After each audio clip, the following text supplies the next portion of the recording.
ሰው በጣም ብዙ ጊዜ ትንሽ ሲያቅ የጨረሰ ይመስለዋል። ከሆነ ነገር እስከሆነ ነገር ሲያቅ ያለቀ ይመስለዋል። በጣም ተግቶ ሲጸልይ በጣም በዚያ ያለ መጽሐፍ ሲያነብ ያለቀ ይመስለዋል። ሄዶ እግዚአብሔር የለም ሁሉ ይላል። እግዚአብሔር የሰራውን አንድ ነገር ማስተዋል አትችልም። በምድር ላይ የሰለሞንን ጥበብ ያስናቀ ጥበብ ኢየሱስ ጋር ብቻ ነው የተገኘው። ባይዘዌ ሰለሞንን ከመስመር ያወጣ ጥበበኛ ኤቨር የለም። ኤቨር ኢየሱስ ጥበበኛ አይደለም፣ ጥበብ ነው ራሱ። ለዛ ነው ሰለሞንን ከመስመር ያወጣው። ኢየሱስ ራሱ ዊዝደም ነው፣ ዋይዝ አይደለም። በጥበበኛ ደረጃ ከእግዚአብሔር የቀዳ ጥበበኛ ሰለሞንን የሚያክል የለም። ቆመ ስታየው ትንበረከካል።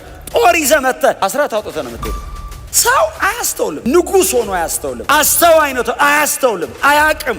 ይተላለፋል ከእግዚአብሔር። ማን ነው ሊያስተውል የሚችለው? እኛስ አስተውለን ነው አይደለም። ሪቪልድ ሆኖ ነው። እግዚአብሔር ሲገልጠው ነው የገባን። ማን ይከተላል? እውነታቸውን ነው እኮ ባይከተሉ። ለእኛስ ተገልጦ ነው። ብርሃን ነው። ብራዘር በወርቅ ያጌጠ ሲልክ የለበሰ ቄሳር ተቀምጦ እርቃኑን መስቀል ላይ የተንጠለጠለ የ33 ዓመት ወጣት ትከተላለህ እንዴ? እግዚአብሔር ካላበራል በቀር። ለዛው ስትከተለው ምክንያታዊ እኮ አይደለም። ያድነኛል፣ የት የዘላለም ሕይወት ይሰጠኛል፣ እንገላለን ስትገለኝ እሱ ጋር ነው የሚሄደው። መጽሐፈ መክብብ ምዕራፍ 11 ቁጥር 5 ብቻ ነው የማነበው። በጌታ በኢየሱስ ክርስቶስ ስም አነበዋለሁ። የጌታ ቃል እንደዚህ ይላል። የነፋስን መንገድ እንደማታውቅ ሕይወት ወይም መንፈስ በእናት ማዕፀን ውስጥ ወደሚገኘው አካል እንዴት እንደሚገባ እንደማታውቅ ሁሉ ሁሉን ሰሪ የሆነውን የእግዚአብሔርን ሥራ ማስተዋል አትችልም። ጌታ የተባረከ ይሁን። የመክብብ ምዕራፍ 11 ቁጥር 5 ላይ ያለ የጌታ ቃል ክፍል ነው አስቀድመን ያነበብነው። በጣም የተለመደ አይነት የመጽሐፍ ቅዱስ ክፍል ይመስለኛል። ብዙ ጊዜም የምታነሱት ሊሆን ይችላል ብዬ አስባለሁ። ከእግዚአብሔር ሥራ ጋር ከማይመረመረው ከእግዚአብሔር ሥራ ጋር በተያያዘ እግዚአብሔር በሰዎች ሕይወት ላይ ከሚያደርገው በጣም አንሰርቸብል የሆነ ሊመረመር ከማይችል ከእግዚአብሔር ጥልቅ እውቀት ከሚነሳ ከማዳን ሥራው ጋር ብዙ ጊዜ ተያይዞ ይሄ ቃል ይነሳል። ከዛም አልፎ ደግሞ በግል ሕይወታችን ፐርሰናሊ ደግሞ በግል ሕይወታችን ላይ እግዚአብሔር ከሚያደርጋቸው ነገሮችም ጋር አያይዘን ብዙ ጊዜ እንደምናነሳው አስባለሁ። ይሄ መጽሐፍ እንግዲህ ጸሐፊው በእርግጥ ስሙን እከሌ ነኝ ብሎ ባይጽፍም በዚህ መጽሐፍ ላይ ጸሐፊው እከሌ ነኝ ብሎ ባይጽፍም በአይሁዳውያንና በቤተ ክርስቲያን መካከል ከጥንትም ጀምሮ ካህን እስከተደረገበት ከዛ ጊዜ ጀምሮ እስከ ዛሬ ድረስ ማን እንደጻፈው በጣም ግልጽ ነው አይደል? ይህንን መጽሐፍ ጨምሮ የምሳሌን መጽሐፍን ጨምሮ መኃልይን ደግሞ ጨምሮ ሶስቱን መጽሐፎች የመጽሐፍን እድል መንፈስ ቅዱስ የሰጠው ንጉሥ ሰለሞን ነው። የንጉሥ ዳዊት ልጅ የነበረው ታላቁ ንጉሥ ሰለሞን ነው ይህንን መጽሐፍ የጻፈውና ራሱን ሰባኪው ብሎ ነው የሚያቀርበው። ሰባኪው ብሎ ነው ራሱን የሚያስተዋውቀው። እዛ ምዕራፍ 1 ቁጥር 1 አካባቢ ሄዳችሁ ስታነቡ ሰባኪው እንዲህ ይላል ብሎ ነው የሚጀምረው። በመሰረቱ መክብብ የሚለው ቃል ራሱ ትርጉሙ ሰባኪው ማለት ነው። ሰባኪው ማለት ነው። በመሰረቱ መጽሐፍ ቅዱሳችን ላይ ያሉ የብሉይ ኪዳን መጽሐፍቶች በተለይ ስማቸውን የሚያገኙት መጽሐፉ ላይ ካለ ከመጀመሪያ ቃል ልክ እንደነ ዘፍጥረት እንደነ ዘጸአት አይነቶቹ የመጽሐፉ የመጀመሪያ መግቢያ ነው ብዙ ጊዜ መጽሐፎች ስም ተደርጎ የሚቀመጠው እና ሰባኪው ማለት ራሱ መክብብ ማለት ሲተረጎም ሰባኪው ማለት ነው እና ሰባኪው ራሱ ሰባኪው ብሎ ያቀርበዋል። በእርግጥ ይሄ ሰውዬ ራሱ ሰባኪ ነኝ ማለቱ አገልጋይነቱን በጣም ሰርቫንትነቱን የሚያመለክት ቃል መሆኑ ነው እንጂ ሰውየው በጣም የተከበረ በዓለም ዙሪያ ሁሉ እጅግ በጣም የተከበረ ታላቅ ንጉሥ ነው። እግዚአብሔር ከአባቱ ጀምሮ ደግሞ በእርሱ በኩል የቀጠለው በጣም ታላቅ የንግስና ታሪክ ያለው ሰው ነው። ንጉሥ ሰለሞን በሁላችን ዘንድ በጣም የታወቀ ሰው ነው እና ይህንን መጽሐፍ እንግዲህ እርግጠኛ ቀኑ በእርግጥ በውል ባይታወቅም 1000 ዓመተ ዓለም ገደማ አካባቢ እንደጻፈው ይታሰባል እና መኃልይን በወጣትነቱ እንደጻፈው ይታመናል። ከዛ ደግሞ ጎልመስ ሲል ምሳሌን ጽፎታል። በኋላ ላይ በጣም ብዙ ነገሮችን ካየ እድሜውም ወደ ማገባደጃው ከደረሰ በጣም ማቹር ካረገ በጣም ትልልቅ ነገሮችን ኢንተርቴን ካረገ በኋላ በገንዘብ ደረጃ በጣም በሰለሞን ዘመን ወርቅ መቁጠር አይቻልም ነበር። ታውቃላችሁ፣ ወርቅ እንደ ድንጋይ ነበር፣ መቁጠር አይቻልም። ገንዘብ በውል አይታወቅም ነበር። ለሀብቱ ወሰን አልነበረውም ሰውየው። በስልጣን ረገድም ከሆነ ደግሞ ስርወ መንግስቱ በጣም ታላቅ ነበር። በእርግጥ ሰለሞን የነበረው መንግስት በጣም ትልቅ ከመሆኑ የተነሳ የነበረውን መንግስት ለማጽናት ብሎ የሄዳቸው አንዳንድ ዘመኑን ያሳጠሩበት መንገዶች አሉ። ረጅም ዘመን ለልጆቹ ለልጅ ልጆቹ ሁሉ ከሮብዓም በኋላም እንዲቀጥል ማድረግ ቢችልም ግን በጣም እድሜውን እንዲቆርጥበት ያደረገ መንግስቱ በጣም ግዙፍ ስለነበር ያንን ማጽናት ፈለገ። እግዚአብሔር የሰጠው ነገር አልበቃ ብሎት አካባቢው ላይ ያሉትን ሁሉ መግዛት ፈልጎ እንደምታውቁት አካባቢው ካሉ ነገስታት ልጆች ጋር ሁሉ ይጋባ ነበር ይላል መጽሐፍና እየሄደ ሰለሞን ማንም እምቢ አይለው እጅግ ጥበበኛ ነው ይላል። ደግሞ አይ ቲንክ የዳዊት ልጅ ነው። ዳዊት እንደምታውቁት ነው መጽሐፍ ቅዱስ ስለ ሰለሞን ባይነገር ስለ ዳዊት ግን በጣም መልኩ ያማረ ነበር ይላል ዳዊትን። ስለዚህ ሰለሞን የዳዊት ልጅ እዛ ሰውነት ቁመና እዛ ምናምን ጥበብ ተጨምሮ እዛ ቁመና ላይ ንግስና ተጨምሮ እግዚአብሔር ሞገስ ተጨምሮ እየሄደ የንጉስ ልጆች ነበር የሚያገባው ይላል። እና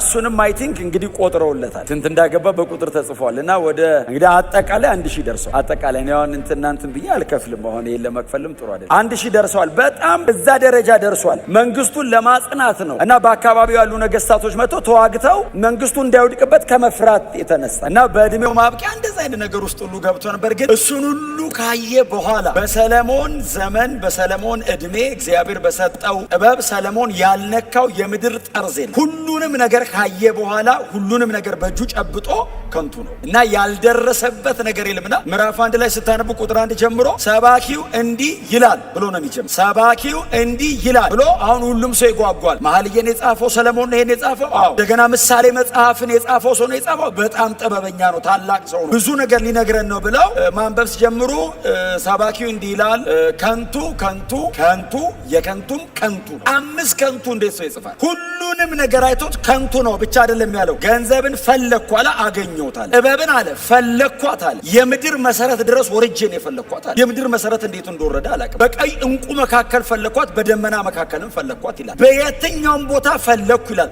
ምንም ነገር ፈልጌ አላጣውም አለ። ሁሉንም ነገር በእጄ ጨበጥኩት አለና 5 ጊዜ ከንቱ ነው። በመክብብ መጽሐፍ ላይ ያለውን ሐሳብ ሰመራይዝ ማድረግ የምትፈልጉ ከሆነ ሰው አላው እንደኔ በእርጅናው ሳይሆን በጉብዝና ወራት ፈጣሪውን ያስባል። በጉብዝና ወራት እኔ ጉብዝናዬን የጨረስኩት እንደነዚህ አይነት ነገሮችን ሰርች በማድረግ። ስለዚህ ጉብዝናን እንዳትጨርስ እኔ ሄጄልሃል። እኔ ጉብዝናዬን በሙሉ በዚህ ሄጄ ያላገኘ ሰው ቢጽፍ ለማግኘት እንታገላለን። ያገኘን የጻፈው ሞክሮ ሚስ ያረግ አይደለም። ታርጌት ፉል የሆነ ሰው ነው የጻፈው። በንግስና ወደር የለውም፣ በሀብት ወደር የለውም፣ በዝና ወደር የለውም። በምድር ላይ የሰለሞንን ጥበብ ያስናቀ ጥበብ ኢየሱስ ጋር ብቻ እንደተገኘ ባይዘዌ ሰለሞንን ከመስመር ያወጣ ጥበበኛ ኤቨር የለም። ኤቨር ኢየሱስ ጥበበኛ አይደለም፣ ጥበብ ነው ራሱ። ለዛ ነው ሰለሞንን ከመስመር ያወጣው። ኢየሱስ ራሱ ዊዝደም ነው፣ ዋይዝ አይደለም። በጥበበኛ ደረጃ ከእግዚአብሔር የቀዳ ጥበበኛ ሰለሞንን የሚያክል የለም። ቆመ ስታየው ትንበረከካል። ጦር ይዘህ መጥተህ አስራት አውጥተህ ነው የምትሄደው። አትችለውም። በጣም ማይቲ ነው። ይህንን የሰጠው እግዚአብሔር ነው። ባይዘወይ ታግሎ አይደለም ያመጣው። በንግስናው መጀመሪያ እግዚአብሔር ለሰለሞን ተገለጠ። ምን ልስጥህ አለው። ዳዊት ልጅ ነህ፣ ኪዳን አለ፣ የመሲሁ ላይን ነህ። አሁን ምንድን ነው የማደርግልህ ለዚህ ህዝብ ሲለው እንደ ባህር ዳር እንዳለ አሸዋ ያለ ዝምራ ብለኛው ጥበብ ስጠኝ አለው። ኃይል ስጠኝ፣ ጉልበት ስጠኝ።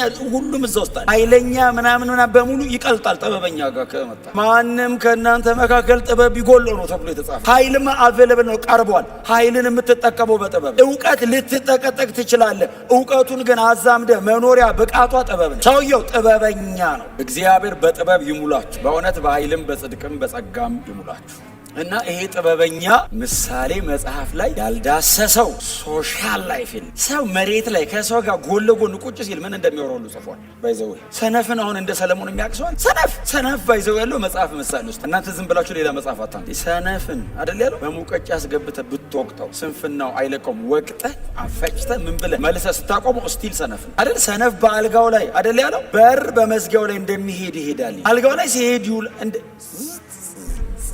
በጣም እኮ ያላየው እግዚአብሔር ያላሳየው አይኑን ከፍቶለት ያላየው ነገር ግን በሙሉ ከፀሐይ በታች እያለ ነው የሚጽፈው። ከፀሐይ በላይ ያለ ማለት ክብር ለእግዚአብሔር ይሁን። እና ይሄ ሰው ምዕራፍ 11 ላይ ደረሰ። እየጻፈ ምዕራፍ የመጨረሻው መጽሐፍ ነው የሰውየው የመጨረሻዎቹ ምዕራፎች ናቸው። ከዚህ በኋላ ምዕራፍ 12 ምዕራፍ አካባቢ ነው አይደል ያለው 12 ምዕራፍ የመጨረሻው ቁጥሮች ላይ ሲደርስ በጣም ሀምብል ሆነ። እኛንም ባይዘው ሀምብል ያደርገናል። ይህንን ሁሉ ነገር ማወቅ የቻለ ሰው ምሳሌ 6ን እናንተ አንብቡት እሺ ጊዜ ስታገኙ። ስለ ጥበብ ሁሉም ሞስት ክራይስትን ነው ጥበብ ብሎ ጥበብን ያስቀመጠበት የጥበብን ቁመና ሲያስቀምጣት ክራይስትን ነው ባይዘው ፍለው አድርጎ ይጻፍ አንደርስታንድ አድርጎታል። ይህንን ሁሉ ነገር ያየ ሰው ሀምብል ይሁን እንደሚለው ቁጥር 11 የንፋስን መንገድ እንደማታውቅ። አሁን ሰለሞን ምንም የማያውቀው ነገር አለ፣ ሁሉንም ነገር ያውቃል። ሰው ብዙ ነገር አጥንቶ የንፋስን መንገድ ሁሉ መርምሯል። የንፋስን መንገድ ሲመረምር በትክክል በእርግጥ ቃሉ የሚለው ዊንድ ብቻ አይደለም ስፒሪት ነው። ነፋስ የሚለው ንፋስ ብቻ ሳይሆን መንፈስም ነው የሚለው። የመንፈስን መንገድ እንደማታውቅ የሚሉ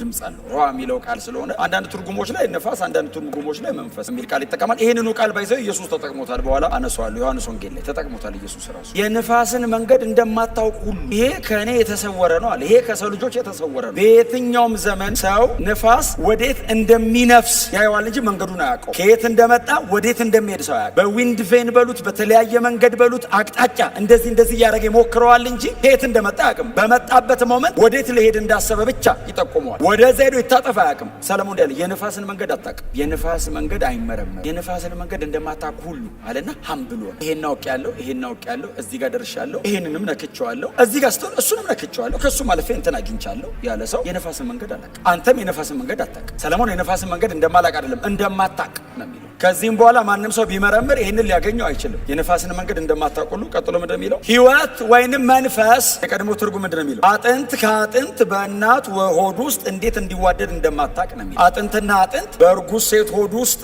እንዴት እንደሚዋደድ እንደማታውቅ፣ የንፋስን መንገድ እንደማታውቅ ሲል ኦፍኮርስ ማሊያቅ ይችላል ሲሉት፣ ቆይ ላቅርበው አለ። ላቅርበው አጥንትና አጥንት በእርጉዝ ሆድ ወይንም በእናት ሆድ ውስጥ እንዴት እንደሚገጣጠምም እንደማታውቅ እሱንም ሰርች አድርጓል። እንዴት ፕሮሰስ እየተደረገ እንደሆነ ማንም ሰው ሊመረምረው አይችልም። ስንት ወር ላይ እንደደረሰ፣ ስንት ሳምንት እንደሆነው፣ ስንት ቀን እንደሆነው ሊነግሩ ይችላሉ። አሁን በጣም ቴክኖሎጂ ጣራ ነክቷል። እህቶቻችን የሆነ ወር ሲደርስ እኮ ብዙ ነገር ነው የሚነግሩን። ግን አጥንትና አጥንት መቼ እንደሚዋሃድ ማንም አያውቅ። አጥንትና አጥንቱን እግዚአብሔር መቼ በእናት ሆድ ውስጥ እንደሚገጠም እንደማታውቅ አዲሱ መደበኛ ትርጉም ደግሞ በጣም ቆንጆ አድርጎ ነው የሚያስቀምጠው። መገጣጠም ብቻ ሳይሆን የተገጣጠመው ነገር ላይ እግዚአብሔር እንዴት ሕይወት እንደሚዘራበት አታውቅም። መገጣጠሙ ላይ ብትደርስ መንፈስ ወይንም ሕይወት እግዚአብሔር እንዴት እንደሚሰራበት አንተ ደጅ ያለውም ውስጧ የሚሰራው እናትም አያውቁም። ይህ ሚስጥር ነው። ክብር ለእግዚአብሔር። ነፋስንና በርዝን አያይዞ ጽፏል ሰለሞን። ነፋስንና በርዝን አያይዞ ኢየሱስ ተናግሯል። አሁን ሰለሞን ጥበብ እያወራ ነው። የእግዚአብሔርን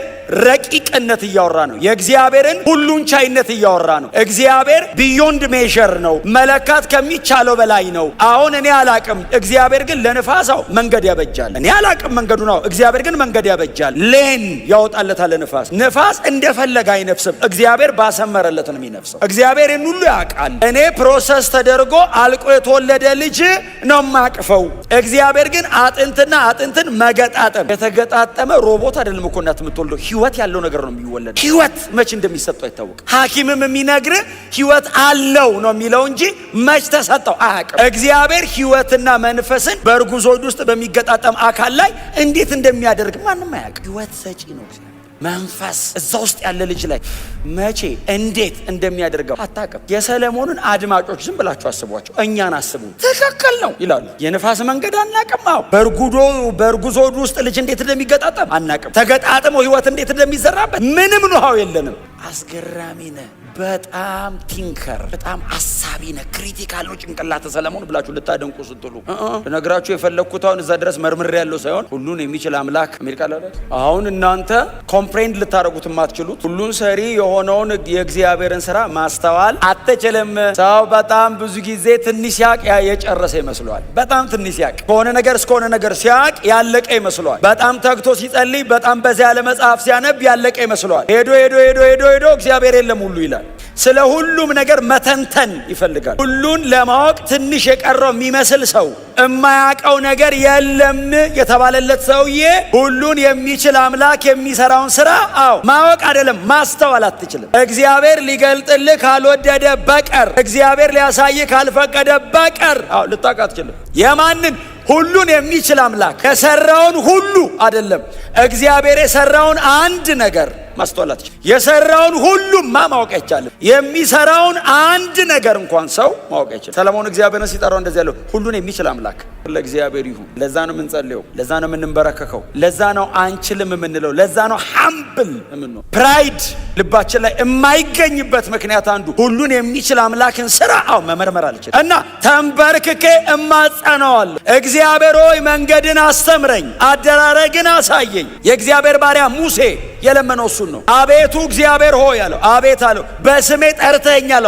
ሙሴ ብለህ መንገድን አስተምረኝ። ከግብፅ ምድር በባህርና በደመና ሕዝበ እስራኤልን እንደዚህ አዝሎ ያወጣ ሙሴ 600,000 ሕዝብ ከስር ባህር ከላይ ደመና አድርጎ እግዚአብሔር የመራበት ሙሴ እግዚአብሔር በሲና ተራራ ላይ ፊት ለፊት የሚያዋራው ሙሴ ተንበርክኮ እንዲያለ መንገድን አስተምረኝ። ሁሉን የሚችል አምላክ ስራ አይታወቅም። እግዚአብሔር እስከ ዛሬ እንዲያርጓል። ከዚህ በኋላስ እለምነዋለሁ። ምንድነው ልሰራ የፈለግከው? አያስፈቅደኝም። ሲሰራ ሉዓላዊ ነው፣ ሁሉን የሚችል ነው፣ ሶቨሪን ነው። እኔን እየጠየቀ አይሰራም። እንዳቅ የፈለገውን ብቻ ነው የሚነግረኝ፣ የቀረውን ሰርቶ ነው የሚነግረኝ። እስቲ አሜን በሉ። የእግዚአብሔር ስራ ምንድነው? ክሪኤሽን። የእግዚአብሔር ስራ ምንድነው? ሪዴምሽን። ምንድነው የእግዚአብሔር ስራ? መፍጠር። ምንድነው የእግዚአብሔር ስራ? ማዳን፣ መዋጀት። ይህንን ሰው መርምሮ ሊደርስበት አይችልም። የሚችል አምላክን ስራ ሰው ስጋ ለባሽ አይችልም ሊያቅ። ማስተዋል አትችልም። እግዚአብሔር እየሰራ አታስተውልም። እግዚአብሔር እያደረገ ሰው አያቅም። እግዚአብሔር ማዳን እያደረገ እኮ ሰው ያሾፋል እኮ፣ ይሳለቃል፣ ይሳደባል፣ ይራገማል። እንዲሆነው በአባቶቻችን ዘመን እግዚአብሔር ማዳን እያደረገ ፈርዖን ይንቅ ነበር፣ ይንቃል። የቤዛነት ስራ እግዚአብሔር እየሰራ በበግ ደም አድርጎ ለሚመጣው ነገር ጥላ እግዚአብሔር እየሰራ ፈርዖን እሰጠው ዘንድ እለቅለት ዘንድ እግዚአብሔር ማን ነው?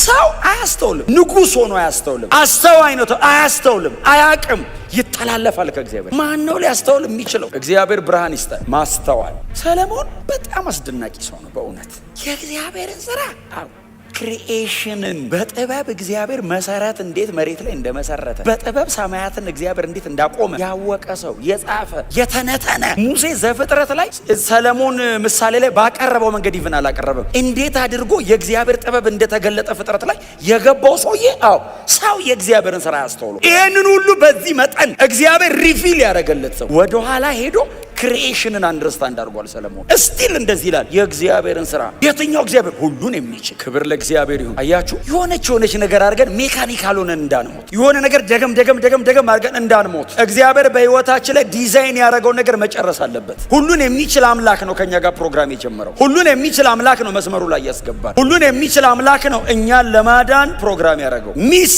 እንዳናደረገው ቸርች ቁጭ ብሎ ሰው ሚስ ሊያደርግ ይችላል። እምፈልገው እንዲሆን እየጠበቅኩኝ ልጎዳ ይችላል። እምትፈልገው ምንድን ነው ብዬ መለመን አለ። የእግዚአብሔርን ፕሮግራም አውቀን የምንሰራበት ቦታ ነው። እቅዴን የማረግበት ቦታ አይደለም ቸርች። እስቲ አሜን በሉ። እንትን ፈልጌ ነበር አልፈለኩም ነበር አይደለም። ነው ምን ትፈልጋል? አሜን ነው። ይሄንን አድርግ ሲል ስታስተውል ሮጠ የጨበጥከው ነገር በሙሉ ከንቱ እንደሆነ ያኔ ነው የሚገባ። ለፍተ ጥረ ግረ ምን ብለህ ስምን ያደራጀበት ጉዳይ ምንም እንዳልሆነ የሚገባ እግዚአብሔር በአንተ ህይወት ላይ እየሰራ ያለው ነገር ሲገባ ብቻ። ያኛው አለበለዚያ ይዞ ነው የሚሄደው። ሰለሞን ይዞት አልሄደም። ይዞት ሄዷል እኮ የተወሰነ ልቡን ጠልፎታል እኮ። በጣም ብዙ ውሳኔዎች እኮ አድርጎበታል እኮ ሰለሞን በዛ ምክንያት። ከጊዜ በኋላ ግን ገባው።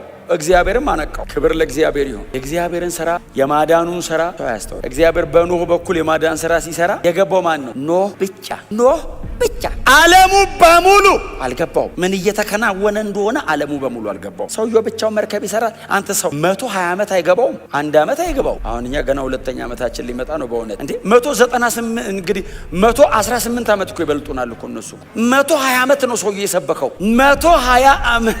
እኔ 120 ዓመት መኖር ራሱ እኮ ከባድ ነው። አንድ ነገር እየሰበኩ መኖር ብቻ እኮ መኖር ከባድ ነው። 120 ዓመት የእግዚአብሔርን ማዳን ሰውየው ሲሰብክ ማንም ሰው አላስተዋለም።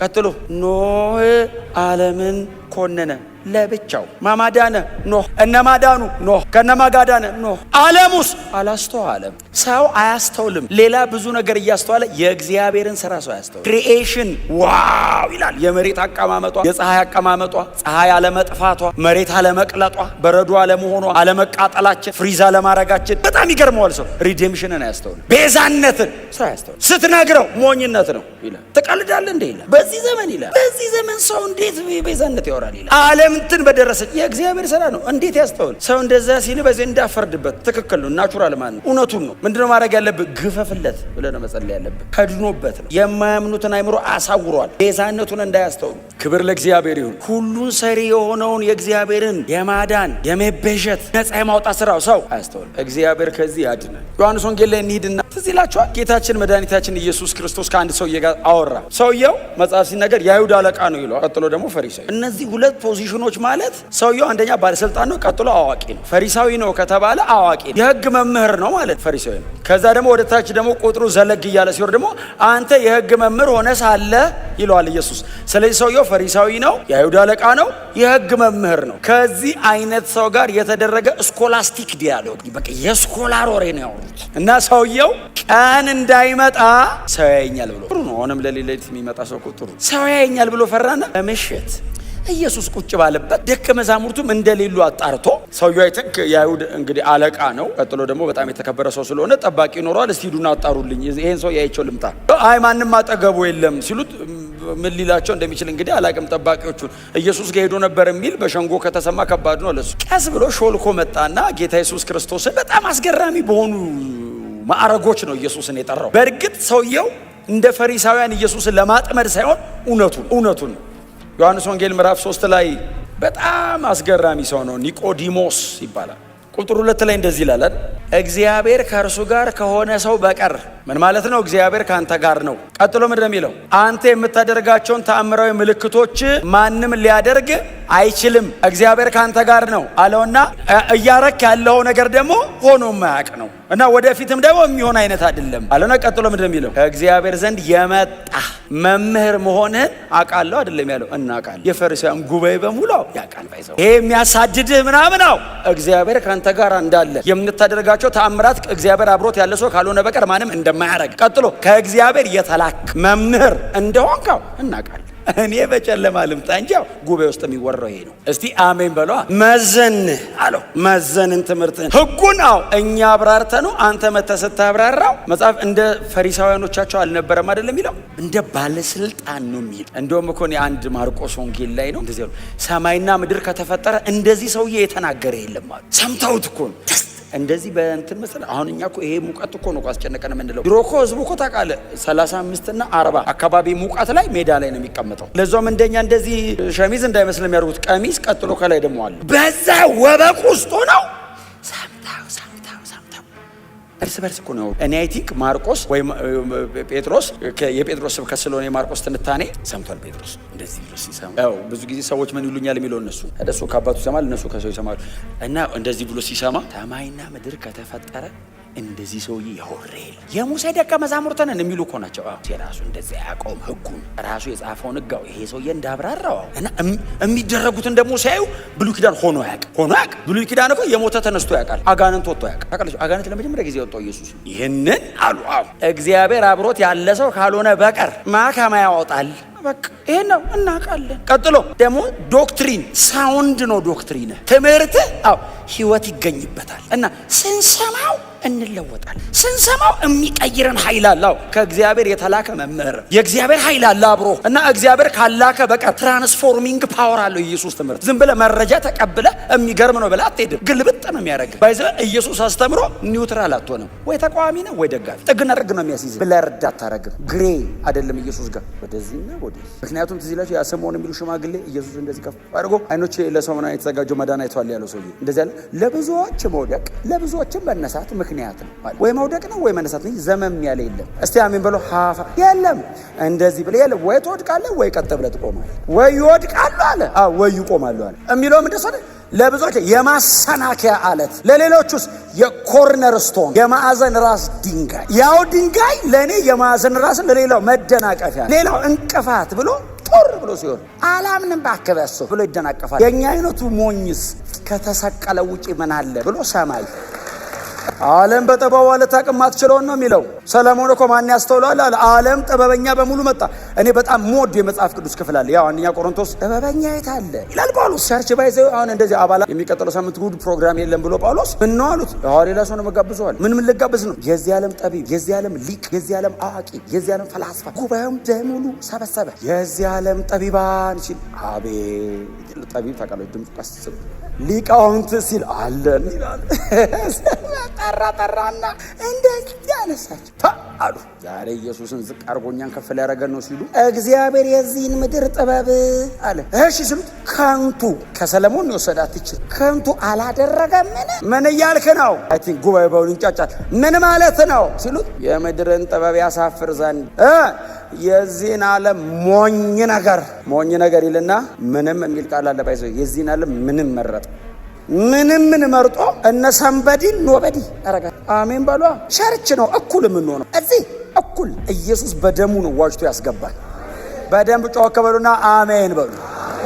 የእግዚአብሔር ሥራ ሰው አያስተውለው። እኛስ አስተውለን ነው አይደለም፣ ሪቪልድ ሆኖ ነው። እግዚአብሔር ሲገልጠው ነው የገባን። ማን ይከተላል? እውነታቸውን ነው እኮ ባይከተሉ፣ ለእኛስ ተገልጦ ነው። ብርሃን ነው። ብራዘር በወርቅ ያጌጠ ሲልክ የለበሰ ቄሳር ተቀምጦ እርቃኑን መስቀል ላይ የተንጠለጠለ የ33 ዓመት ወጣት ትከተላለህ እንዴ? እግዚአብሔር ካላበራል በቀር ለዛው ስትከተለው ምክንያታዊ እኮ አይደለም። ያድነኛል፣ የት የዘላለም ሕይወት ይሰጠኛል፣ እንገላለን። ስትገለኝ እሱ ጋር ነው የሚሄደው። እብድ አሏቸው ነን። ሰውስ የዘንድሮ ሰው እኮ በእውነት በጣም በስነ ስርዓት የሚሰብከው እነ ጳውሎስ እኮ እብድ ሲላቸው ነን። ራሱን የሚያቀብድ የገባው እብድ፣ አንደርስታንድ ያደረገ እብድ ነኝ። ማበዱን ያውቃል። ብዙ እብድ እኮ ማበዱን ያውቃል። ልክ ነው። አንተ ነህ እኮ የምታብደው እኮ ታውቃለህ አይደል? እብድ ፊት አንተ ነህ የምታብድ። ያሳድዳል። ምን ሆነ የለበስከው ይላል። ጳውሎስስ የገባው አንደርስታንድ ያደረገ እብድ አብዳል። አዎ አውቃለሁ እንዳበዱ። በእርግጥ ጤነኛው ነኝ። አዎ ዓለም ሁሉ እብድ ነው። በእብድ ሀገር ጤነኛ እብድ ነው እንደሚሉት ነው። እኛ ቁጥራችን ስላነሰ እንጂ እኛ ነን ጤነኛ። መሬት ቁጭ ብለን ገብቶናል። የዘላለም ሕይወት እንዳለ ገብቶናል። ኢየሱስ ይመጣል፣ እንሄዳለን። ክብር ለኢየሱስ ይሁን። ይህንን የእግዚአብሔር ሥራ አስተውለነዋል፣ ገብቶናል፣ ተገልጦልናል፣ አንደርስታንድ አድርገናል። ክሬሽን በእግዚአብሔር እንደሆነ ገብቶናል። ሪዴምሽኑም ገብቶናል። የቤዛነቱ ሥራ ለዛ ነው ከኒቆዲሞስ ጋር አወሩና ኒቆዲሞስ ይህንን ሁሉ ሲደረድርለት ጌታ ኢየሱስ ክርስቶስ በጣም አመሰግናለሁ አንተ በጣም ሾምከኝ አላለውም። የአምላክነት ክብር ነው ጥሎ የወረደው መሬት ላይ። ምንም ከፍ አድርገህ ከፍ አታደርገውም። መከተል ብቻ ነው የሚያዋጣ። አሞጋግሰ እጥፍ ብላ አትሄድም። ኢየሱስ እንደዚህ ያለ ልክ እንደዛ ሲለው ሰው ዳግመኛ ካልተወለደ ወደ እግዚአብሔር መንግስት አይገባም ማለት። አንተ ከዚህ ወሬ መሃል አንተ ያለ ማንም የለም። ሰማይና ምድር ከተፈጠረ በብሉይ ኪዳንም ቢሆን በአዲስ ኪዳንም ቢሆን እንደዚህ አይነት ሰው አልመጣም ከእግዚአብሔር የተላከነ ምናምን ሲለው በጣም ነው የማመሰግነው፣ ነገ እንቀጥላለን አትልም። ኢየሱስ ቀጥታ ዳግመኛ ካልተወለድ ካለው ሰውዬው እንደዚህ የሚያሞግሰው ሰው ይሄ ሁሉ ከገባ ሰረኔ ያለው ዳግመኛ መወለድ አለብን። ዳግመኛ ካልተወለድ የእግዚአብሔር መንግስት አትወርስ። እስከዛሬ ካስተማርከው ይሄኛው ደግሞ ምን አይነት ነው? እኛ መወለድ እኮ እኛ ታውቃላችሁ በየአቅጣጫው እኮ ተደብድበን እኮ ነው የገባን። እናንተ ባይዘይ ኒቆዲሞስን አዲስ ክርስቲያን እንዳታረገው። እኛ የገባን በጣም በብዙ አስረድተውን ነው የገባን። ቀጥሎ መንፈስ ቅዱስ ገልጦልን ነው። ኒቆዲሞስ በባዶ ነው እኮ ገና እኮ ከአምላክ ጋር እኮ እያወራ ነው። እሺ ካለ እኮ ሊገባና ሊያስረዳው ነው። ደጁ ቆሞ እያወሩ ግን አስቸጋሪ ነው። ለዛ እኮ ነው ጳውሎስ መንፈስ ቅዱስን ተቀበላችሁን ሲላቸው ኖሮን እንኳን አናውቅም ሲሉት መንፈስ ቅዱስ ማለት ነው እንዲህ ያለው። አይ ተነጋግረን አይሆንም ማለት ነው። እጅ ጭኝ ይግባና ውስጥ ህሞሮ እንዲገባችሁ ራሱ ውስጡ መምጣት አለበት። እኔ ደጅ ቆሜ እሱም ደጅ ነው አይሆንም፣ እንጣላለን። ስለዚህ ጸልይ ይግባና እስቲ አሜን በሉ። የሚገባ ራሱ ውስጥ መንፈስ ቅዱስ ገብቶን ያስረዳኝ። እኔ እውነቴን ነው የምነግራችሁ። አሁን ያስረዳኝን ማስረዳት እኮ አልችልም። የገባችሁ እንዴት ነው አታስረዱም? ባይዘው እንዲገለጥለት አይደል የምትጸልዩት? ለዚህ ዓለም ራስን ግለጥ ብለን ለምንድን ነው የምትጸልዩት? ሰብከን ይደክምብናል። ቋንቋችን ቃል እኮ ይደክማል፣ ያልቅብሃል። የገባህን ማስረዳት አትችልም። እና ሰው ዳግመኛ ካልተወለደ ወደ እግዚአብሔር መንግስት አይገባም ሲለው ኒቆዲሞስ እኔ እንደምትለኝ ትልቅ ሰው ነኝ። በጣም ሎጂካል በእውነት መንፈሳዊ ሰው አይደለም ግን እኔ አሁን ትልቅ ሰው ነኝ ያለው። እንዴት ይህ ሰው በዚህ እናቱ ራሱ በህይወት ላይ ኑሩ ይችላል። ትልቅ ሰው ነው በጣም እሱ ራሱ እኮ። እና ወደ እናቴ ማፀን ተመልሼ ገብቼ ነው የምወለደው አለው። የፈለገ ትልቅ ቢሆን ሰው ወንጌል ልጅ ነው የሚያደርገው። ዓለም የፈለገ ብታከብረ ቸርች ስንመጣ እግዚአብሔር ፊት አንቱ የሚለው የለም። እግዚአብሔር ልጄ ነው። ሁሉንም ሰው ሰብስበው ልጆቼ ነው የሚለው። የኔ የ80 ዓመት ዕድሜ በዘላለም አምላክ ፊት ነጥባል። እግዚአብሔር እኮ በዕድሜ ሲለካ ዘመናት የሸመገለ ነው። ሽማግሌ ነው አይደለም የሚለው። ዘመናት ጠግበዋል። እሱ እያረጁ ሄዱ ዘመናት እና ዘመናትን በመቀበል እነሱን በመጨረስ በማሳለቅ ለዘላለም በመኖር የሸመገለ በዘመን ብዛት ነው እንጂ በማንነቱ ሸምግሏል አይደለም። ቃሉ ዘመን አረጀ እሱ እጅ ላይ አለቀ። ተቆጥሮ አለቀና ከጊዜ ውጪ ነው እግዚአብሔር። አንቱ የለም በእግዚአብሔር ግን በእውነት ነው የምላችሁ የሆነውን መሆን ያለብን እግዚአብሔር። እዩት ኒቆዲሞስን እንዴት አይነት ኢየሱስ ባይዘው እስከ መጨረሻ የረዳው ለዛ ነው። መጨረሻ ላይ መጥቷል። ባይዘው ኢየሱስ በመስቀል የሞተ ቀን መጥቷል። ይሄ ሰው ይሄና የአርማትያሱ ዮሴፍ ናቸው የተጠቀሱት። ለምን መሰለ? ጄኒውን ነው እማያውቀውን አያውቅም፣ ማወቅ አይሞክር። ለምንድን ነው ደቀ መዛሙርቱ 3 ዓመት ተኩል የፈጀባቸው? እማያውቁትን ያውቃሉ። እማያውቁትን ባይዘው ጌታ ኢየሱስ የሆነ ነገር ሲል እሺ መምህር ሆይ ገብቶናል ይላሉ። ወደታቸው ረድ ብሎ ምን ማለት እንደነበር አልገባቸውም ይላል። ገብቶናል ይላሉ። አልገባህም ጸልይ ጌታ ያስረዳኝ ብለህ እንዴ ለምንድን ነው ገብቶኛልም ብሎ እኔ እንዴት ነው ሊገባኝ የሚችለው? አልገባኝም። አንበርክኬ ክፈተው ምክንያቱም ያስተውሉ ዘንድ ከፈተው የሚል ቃል አለ። አይገርምም? ሰው ተነጋግሮ አይደለም ተከፍቶለት ነው የሚገባው።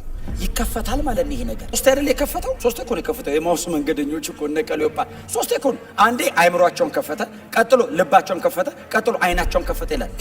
በትንትናቸው ነው የወጣው። በዚህ ይሄን ሲከፍት መጽሐፍ ሲገባቸው፣ ይሄን ሲከፍት ሲቃጠሉ፣ ይሄን ሲከፍት አዩ። ሶስቴ ነው ከፍቷቸው የገባቸው። ቶሎ እኮ አይገባንም። የፈሪሳውያን ጉባኤ ያ በጣም ይሄ ኢንተሌክቹዋልስ የሚባለው ኤሊት ግሩፕ አለ።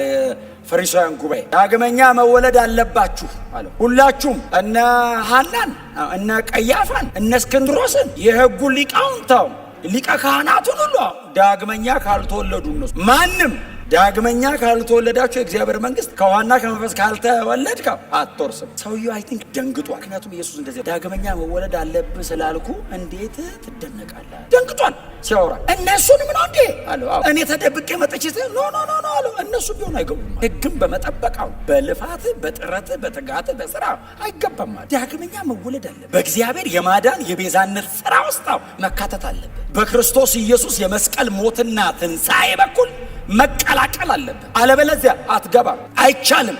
ዝግ ነው። ባይዘው እድል የለም። ይሄን ምለው ዛሬ እዚህኛ መካከል አዲስ ስለሆኑ ሰዎች ብቻ አይደለም የምናገረው፣ ለኖር ነው የምነግራችሁ። ይሄንን እውነት እንደ ፊርም ስታንድ መሆን አለበት። የማይነቃነቅ መሰረታችሁ መሆን አለበት። በክርስቶስ ኢየሱስ ጀምረ ነው በደግነታችን አንቀጥለው፣ በዛው ነው የምንቀጥለው። እነዚህ በሙሉ ፍሬና ውጤት ሆነው ይቀጥላሉ እንጂ መዳኛ ለዘላለም በክርስቶስ ኢየሱስ አምኖ ዳግም በመወለድ ብቻ ነው። ከዚህ ውጭ ያለ ትምህርት በሙሉ የተረገመ ነው። ኢየሱስ ክርስቶስን ወደ ጎን አድርጎ ኢየሱስ ክርስቶስን ዞር አድርጎ እኔን መሃል ላይ የሚያመጣኝ ነገር በሙሉ የተረገመ። እኔ የምሰራው የምኖረው ኑሮ የምወጣበት የምገባበት አቋሜ በሙሉ የህይወቱ ውጤት በክርስቶስ በማመኔ ነው። በጽድቅ የምኖረው በክርስቶስ በማመኔ ነው። የምጸልየው በክርስቶስ አምኜ ዳግም በመወለዴ ነው። በእግዚአብሔር ቤት ውስጥ ያለውን ነገር በሙሉ ማረገው። እነዛን ስላረኩኝ አልገባም፣ ስለገባው ነው ማረገው። ዳግመኛ መወለድ አለበት ሲለው ኒቆዲሞስ ማለት በጣም የሞራል ሰው በጣም የሞራል ሰው። አይ ቲንክ አያጨስም፣ አይጠጣም፣ ላይሰክር ይችላል፣ ምንም ነገር ላያደርግ ይችላል። ዳግመኛ ካልተወለድ ካገባም አለው። አንድ የሆነ ሰውዬ ትዝ ይላችኋል። እንደዚህ ይላል፣ ኢየሱስም አየውና ወደደው። ከዛ ሰውየው በሰረገላ ላይ ነው ባይዘው፣ ኢየሱስስ በእግሩ። እሱ የምድር ነገስታት ገዢ ነው፣ ይሄ ደግሞ አንድ ኖርማል ነው። ሰረገላ ላይ ቁጭ ብሎ ይሄዳል። ኢየሱስ በእግሩ ሄደ፣ ህዝብ ከቦታል እና ኢየሱስን አይ ቲንክ ያውቀዋል። ቸር መምህር አለ፣ ወደ እግዚአብሔር መንግስት ለመግባት ምን ላርግ? ጌታ ኢየሱስ ከሰረገላ ወረዳ አዋራኝ አላስተኛ ነው ባይዘው። በሰውየው እንደዛ መሆን በሰውየው እንደዚህ በቃ እንዲህ በደንብ በእንትኑ በአመት እንዳላመጣው ስለሚያውቅ የሰውየውን ሰረገላ እንዲህ ተደግፎ ነው የሚወራው። መሬት ላይ በእግሩ እየሄደ እንደሆነ እኮ ሰውየው ቢያውቅ ኖርማል መምህር መስሎት ነው። የፍጥረት አስተማሪ እንደሆነ አያውቅም።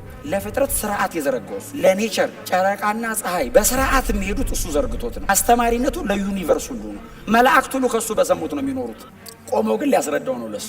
ምን አይነት ትሁት ነው! ወደ እግዚአብሔር መንግስት ለመግባት ምን ላርግ ብሎት ይሄዳል። ሰረገላውን እንትን እያሉለት ሞቆታል። ሰውየው እንደዚህ ያደርጉለት። ኢየሱስ ደግሞ እነ ጴጥሮስ አሉ ዙሪያው ላይ ይከተላሉ። እነ ጴጥሮስ ምን ሊለው ነው? አንዴ ሰውየውን አንዴ ኢየሱስና ወደ እግዚአብሔር መንግስት ኢየሱስ አይቶት ወደደው።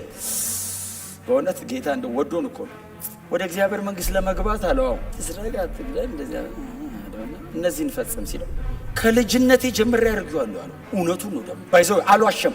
ከልጅነቴ ሲለው ኢየሱስም እውነቱን እንደሆነ አወቀ። ከዛስ ሲያየው ሰረገላው በጣም ያምራል። ያሻገሩ ብዙ ነው። ከፊትም ከኋላም በጣም ብዙ እንትን አለ። ያለህን በሙሉ እንደዚህ ያለህን በሙሉ ሽጥና ለድሆች አካፍለ ተከተለኝ። ሰረገላው ለቀ። ኢየሱስ መንገዱን ሲሄድ ኢየሱስ መንገዱን ሄደ ነው የሚለው ቀጥሎ ቃሉ። ከዛ ሰውየው እየከበደው ተለየው። መጽሐፍ እንደሱ ነው የሚለው። ተለየው አይደለም የሚለው እየከበደው ማድረግ ፈልጓል፣ ግን ልቡን ያዘበት። ሲለየው ጌታ ኢየሱስ አላስጨነቀውም። የሆነ የወሰነ ቀን እንዲመጣ ክፍቱን ነው የተወለት። ከዛ ኢየሱስ ሲሄድ እነ ጴጥሮስ ሲያዩት ኢየሱስ ዝም ብሎ ነው የሚሄደው። መምህር እኔ እንደው ወዳቸው እነሱ ቀድመው ጠይቀውልን ነው እኛ ማን ጠይቀው እንጂ ጴጥሮስ ባይኖር የጸሎት ርዕሳችን በሙሉ የጴጥሮስ ጥያቄ ነው። ጴጥሮስ ቀድሞ ቶሎ ጠይቆ ነው እኛ በሰላም እኮ የምንጸልየው። ደግሞ መንፈስ ቅዱስ አልተሞላም ገና። እያሰላ ነው የሚከተለው። እንትን ትቼለታለሁ እንትና ምን ሊያረጋት ነው በዘዝ እንትን አውጥቶ ነው የሚከተልህ። እንትን ትቻለሁ እንትን እንደዚህ ፋይል ከኋላ እንደዚህ ከኪሱ ይዞ ነው የሚዞርና ቆይ አለው። እንትንም አንተ ባቆጥር ከየት ታመጣዋለህ? ይሄን ሁሉ የዘረዘረው ነገር ብዛት ይሄን ሁሉ ትተን ተከተል። ምንድነው መጨረሻችን? እንዲሁ ጌታ ይባርከው። ኢየሱስ መጨረሻችንን ለጴጥሮስ ነው የነገረው። ምንድነው መጨረሻችን ሲለው ጌታ ኢየሱስ ዞረና ቆሞ ስለ እኔና ስለ ወንጌል እስቲ አሜን በሏ። ሁለት አደረገው። ስለ እኔና ቀጥሎ ስለ ወንጌል። ወንጌል ትምህርቱ ነው። እኔ ያለው እንደ ዶክትሪን ካፌ የሚወጣ ነው። እንደ ፐርሰን እኔ ነኝ ያለው። ትምህርቱም ወንጌል ነው። እኔ ስለ እኔና ስለ ወንጌል ብሎ ይሄንን የተዋል። በምድር 100 እጥፍ ከመከራ በሰማይ የዘላለምን ሕይወት የማይቀበል ከእናንተ መሃል እስቲ አሜን በሏ። ጥያቄ ነው የጠየቀው። በዚህ ማን ነው ከእናንተ መሃል የማይቀበል? ስለኔ ብሎ የታ ምን ማለት ነው ታውቃለህ? ትቀበላላችሁ አይደለም ትርጉሙ እኮ ስለኔ ነው ወይ የተዋችሁት ነው። አዎ ስለ አንተ ነው ካሉት እንግዲያው እኔ መሬት ላይ ብቻ እንዳይመስል በዘላለም ነው የምከፍል። እስቲ አሜን በሏ። አሁን ይሄ ትቶኝ ሄዶ ሰውዬ እስከ ኖረና እስከ ሞተ ጊዜ ድረስ ብቻ እሱንም ከቆየለት የሚጠቀመው እኔ ስከፍል ከሞት በሸገር ዘላለማዊ ህይወት ትቀበላል። ስለኔ ብለህ ይሄን ትተህ እምመልስልህ በህይወት አንተ ገንዘብ ትተህለት ህይወት ሲሰጥህ ሆነ ነገር ጥለህለት የተወከውን አይደለም የሚመልስልህ እሱንም ማለት 100 እጥፋል። 100 እጥፍ ማለት 100 እጥፋል ሳቲስፋክሽን እምሰጥህ ነገር በእርካታ ካንተ ጋር ነው። በደስታ ትኖርበታል። ማመስገኛ አትጸጸትበትም ነው። እሰጥሃለሁ አለ ስሰጥህ ነው ያስብሎ ያለኝ ይበቃኛልን ተምሬያለሁ። ወንጌል ነው ያስተማረው ሰውየው። አይበቃኝም ብሎ አይደል ፒኤችዲ ሲደረድር የኖረው ጳውሎስ። አይበቃኝም ብሎ አይደል ሲከት የኖረው። ከዛስ ወንጌል ሲገባው በቃኝ ምንና ምን እምበላውና የምለብሰው ካለኝ ኢየሱስ እንደለ 100 እጥፍ ነው የሚሰጥ። ጥልቅልቅ አረጋለሁ አለ። ቀጥሎ የዘላለም ሕይወት ኢየሱስ ክርስቶስ ጌታ የለም ከዚህ ውጭ